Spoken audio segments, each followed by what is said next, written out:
Hello everyone and welcome to our channel. In front of me I have a HUAWEI Watch GT Runner 2, and in today's video I'm going to show you how to pair this watch with the iPhone. So let's get started.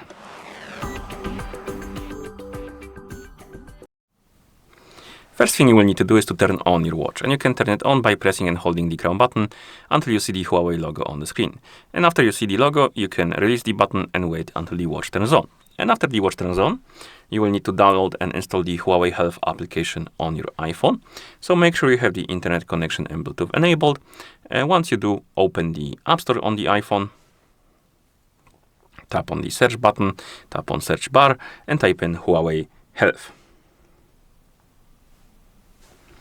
Then tap on search, and then on the list of the results, you should see HUAWEI Health application. Now tap on the get icon to download and install the application.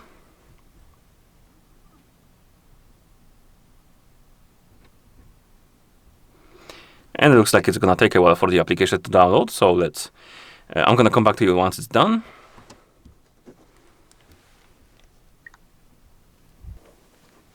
Okay, the application is done installing now. We can tap on the open button to open it.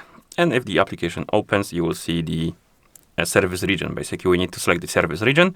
You can tap right here, scroll through the list, look for the region you want to use, and then tap on it, of course. And once you select the region, tap on next, next, agree,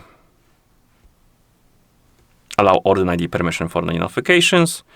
It's not required, but if you want to receive the notifications from your iPhone on your watch, you'll need to allow it.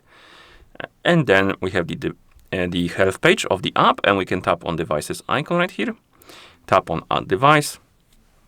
And as you can see, we need to log in into a HUAWEI ID account. If you don't have an account, you can always tap on register right here to make a new one, and then you can use it to log in. I already have an account, so I'm gonna enter the email address and password.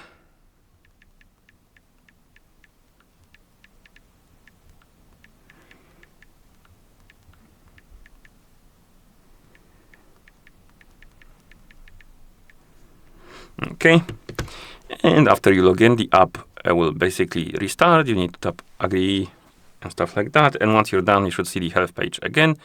Tap on devices, tap on add device, and now allow the required permission. This one is required, so allow it.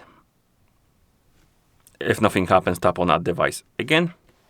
It will start scanning for the nearby devices, and as you can see, it detected our Watch GT Runner 2. As long as your watch is turned on, it should be detected. Tap on connect.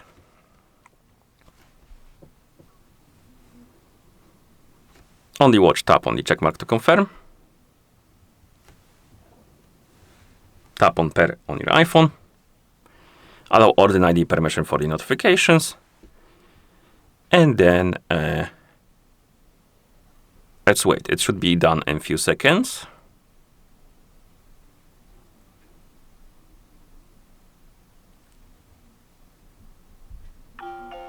Okay, here we can allow some permissions, or rather we need to allow them. As you can see, it says system permissions required. We need to tap on continue and then allow the permissions while using. And this one is not required, I believe, but if you want to allow contacts through your watch, basically you will be able to start calls from your watch by basically selecting the contact. I don't need it, but if you want to, tap on continue and basically share the contact you want. I'm gonna share all of them. It's gonna be faster this way. And then we have the auto download over Wi-Fi and auto install updates for the watch. So if you want to, if you want the watch to automatically update, check the boxes and tap on done. If you don't care, you can uncheck them and keep it disabled. And then we have the device page. Here I'm gonna close this, and we have our Watch GT Runner 2 on the device page. If you go to your watch, open the quick panel, you will see that this icon next to the battery icon shows like a phone icon. This means basically that the watch is connected with a phone, and that's how you pair this device with the iPhone. So if you found this video helpful, please consider subscribing to our channel and leaving a like on the video. Thank you for watching, and see you in the next one.